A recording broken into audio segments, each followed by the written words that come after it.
Day number 10, 100 days journey for our CHCJC 45th Church anniversary. Our text for today is from John chapter 4, 4 to 7. John chapter 4, 4 to 7. And he must needs go through Samaria. Then cometh he to a city of Samaria, which is called Sychar, near to the parcel of ground that Jacob gave to his son Joseph. Now Jacob's well was there. Jesus therefore, being wearied with his journey, sat thus on the well, and it was about the 6th hour. There cometh a woman of Samaria to draw water. Jesus said unto her, Give me to drink. Pansinin po natin yung unang bahagi ng versikulo, He must needs to go through Samaria. Nararapat na ang Panginoong Jesucristo ay tumungo doon sa Samaria. Kahit na ang mga Samaritano ay tinuturing na marumi ng mga Hudyo, sa ministeryo ng Panginoong Hesus, nabigyan ng pahalaga ang buhay ng di kilalang babaeng ito.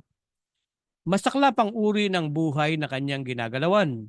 Tinatawag siyang maninira ng pamilya, mga aagaw ng asawa, makasalanang babae. Kaya nga, sa katanghalian tapat, doon niya ginagawa ang pagkuha ng pangunahing pangangailangang tubig na malayo sa paningin ng ibang mga tao. Sa init ng tanghali, doon siya nagpunta sa balon upang umigib. Ngunit doon niya nasumpungan ang mapagmahal na tagapagligtas na nagbibigay ng pag-asa sa kanyang buhay.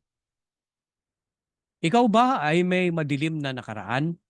Mayroon ka bang struggle sa iyong kahinaan na nagdudulot ng paglayo sa tao? Nararanasan ang mag-isa at nangungulila. Ang Panginoong Hesus ay hindi nagbabago. Siya ay tumutulong at tumulong doon sa di kilalang babae sa kanyang masaklap na nakaraan at buhay.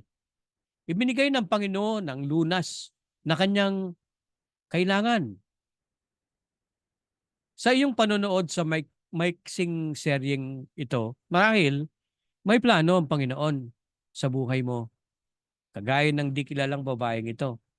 Ang Panginoong Hesus ay mamahalin ka kahit sa anumang sama ng iyong nakaraan.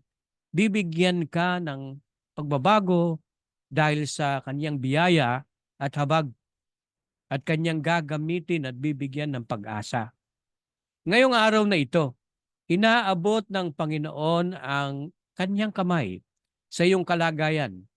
Ang kanyang biyaya at pagmamahal ay iyong makakamtan.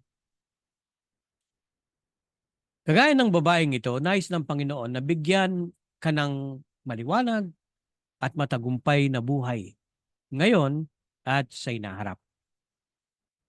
Manalangin po tayo, Panginoon.